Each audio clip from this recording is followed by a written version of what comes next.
E aí galera, beleza? Estou eu aqui de volta, né, fazendo mais um vídeo. A ideia é não parar de fazer vídeo, quero ver se eu consigo voltar a fazer mais vídeos. Talvez nada muito elaborado, mas eu gosto de falar com vocês, eu gosto de dar minha opinião, eu gosto de expressar minhas ideias aqui, gosto do feedback de vocês, então eu vou continuar fazendo mesmo que não seja nada muito, né, elaborado, aquelas videoaulas longas e tudo mais. Paciência, a gente vai fazer aqui o melhor que dá pra gente fazer com as condições que a gente tem, beleza? Eu tô fazendo esse vídeo aqui pra falar um pouquinho sobre a minha perspectiva a respeito da paralisação dos caminhoneiros aí que tá afetando o Brasil inteiro em menos de uma semana. Então, os caminhoneiros do Brasil resolveram paralisar, né, fazer uma paralisação, exigindo que o governo desse um jeito de abaixar o preço do diesel, porque muitos deles, né, dos caminhoneiros, estavam tendo que pagar para poder trabalhar devido à alta do preço do diesel. Depois de 3 dias de paralisação, já acabou a gasolina em diversos lugares. Acredito que, não sei se tem alguém ainda que tem gasolina.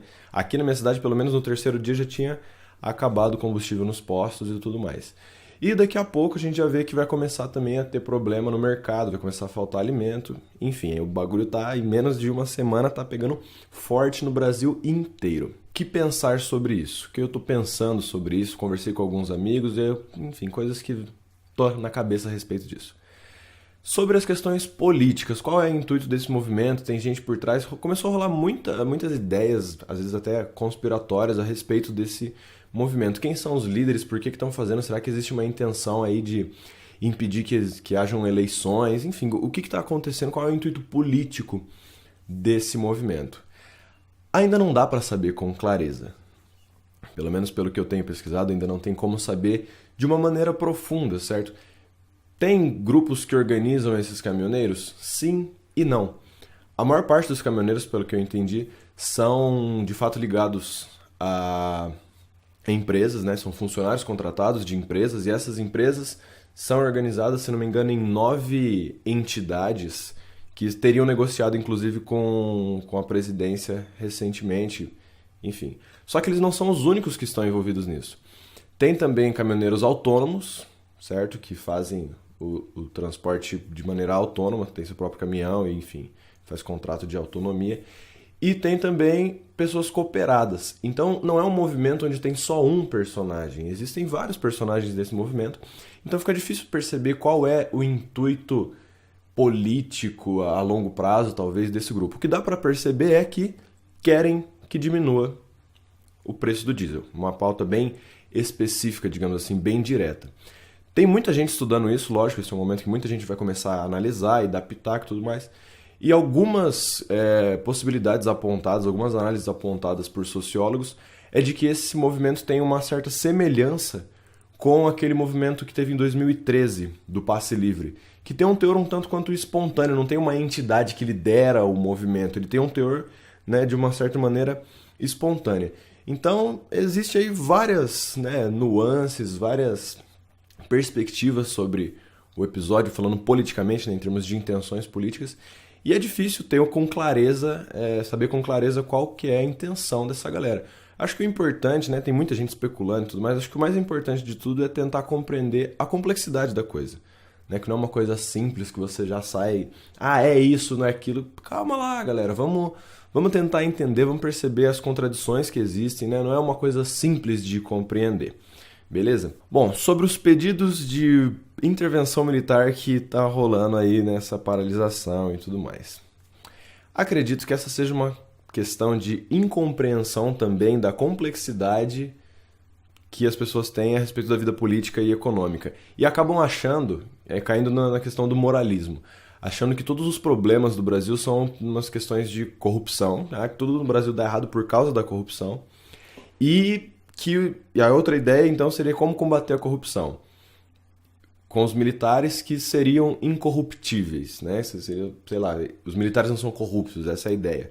Então, se eles entram no poder, eles resolvem tudo porque o problema é corrupção. Logo, eles não são corruptos, eles vão resolver. É um problema aí de educação.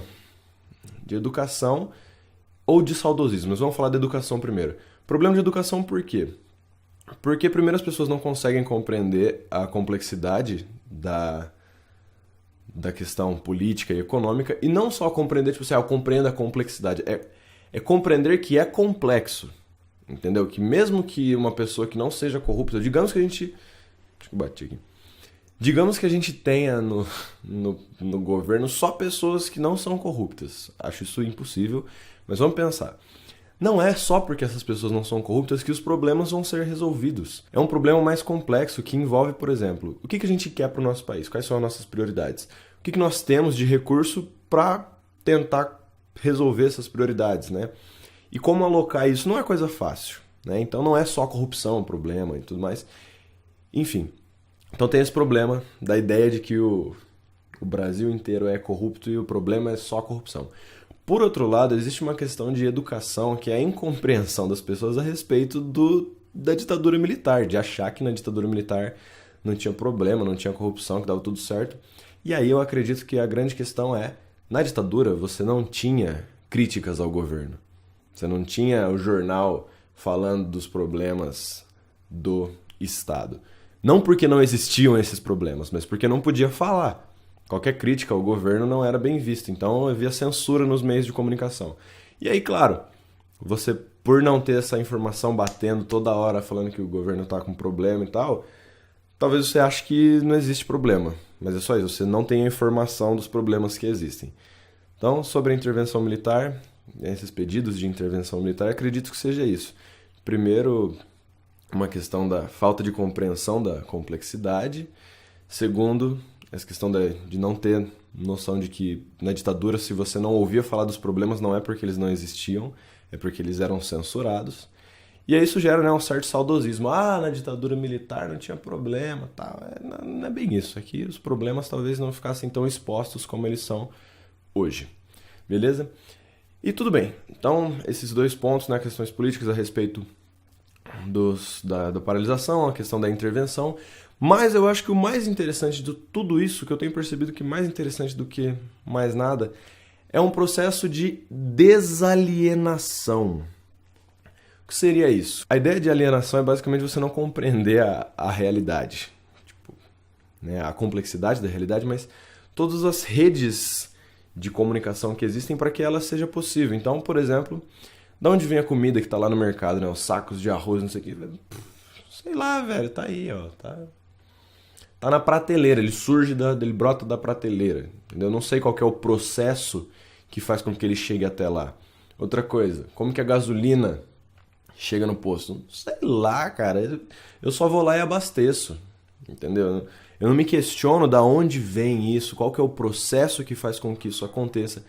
E quando tem esses momentos de crise, né, ou quando tem esses momentos de paralisação que afeta a vida de todo mundo, essas perguntas são feitas. Então, por exemplo, por que a paralisação dos caminhoneiros, que são pessoas que eu nem conheço, tipo, eu nem sei quem são os caminhoneiros, por que a paralisação deles afeta na minha aula, porque eu não estou mais tendo aula, por que afeta na minha gasolina, por que afeta até na minha alimentação, porque agora não tem comida na prateleira, o que tem a ver uma coisa com a outra? Esse é o grande lance. Eu acho que nesses momentos de paralisação, essa paralisação em específico, possibilita a gente fazer essa reflexão. E isso gera um processo de desalienação, certo? Porque, teoricamente, as pessoas até deveriam saber a ligação que tem entre os caminhoneiros e o arroz que eu tô comendo no almoço. Teoricamente, isso deveria ser ensinado... Eu tô fazendo aspas pra caramba nesse vídeo. Teoricamente, isso deveria ser ensinado na escola. Só que a forma como as coisas são ensinadas na escola, muitas vezes dão a impressão de que aquilo que você está vendo ali não tem nada a ver com a sua realidade, pela forma como é ensinado, né? Então a gente está ensinando botânica, você desenha uma flor no quadro quando você tem um puta de um jardim lá fora, sabe? Enfim, eu acho que uma parte boa dessa paralisação é justamente essa de levar as pessoas a perceberem como que a realidade funciona, o tanto de rede de relações que existem para que as pessoas tenham essa vida que elas têm. Para você não ter que se preocupar com o arroz que você vai comer e tudo mais. Uma série de outros fatores precisam funcionar redondinho para que cada um, na sua individualidade, no seu cotidiano, consiga viver tranquilamente, digamos assim. Por fim, só uma coisa que me chamou a atenção. Aqui, quando começou a paralisação, todo mundo foi para os postos de gasolina para comprar gasolina, encher o tanque, né? Porque vai acabar, não sei o que e tal. Tipo, todo mundo indo direto. Eu acredito que se todo mundo continuasse comprando da maneira comum, normal, ia ainda ter gasolina, provavelmente, né? Mas todo mundo desespera, vai lá, enche o tanque, aí os postos de gasolina sobem o preço lá em cima, a galera mesmo assim compra, né? Porque tem que estocar, porque senão o apocalipse vai acontecer e como é que a gente vai se virar, né? Isso me fez refletir. O ser humano em uma situação apocalíptica, ele se mata, tipo, as pessoas se matam umas às outras para tentar garantir o seu, ou será que as pessoas passam a se ajudar com o tempo? Não sei, coloca aí nos comentários a sua opinião. Galera, essa foi aí a minha opinião, meu ponto de vista a respeito dessa questão da paralisação dos caminhoneiros. Eu espero que possa ter levado algumas reflexões para vocês. Beleza? Muito obrigado, um beijo no coração, um aperto de mão sincero e valeu!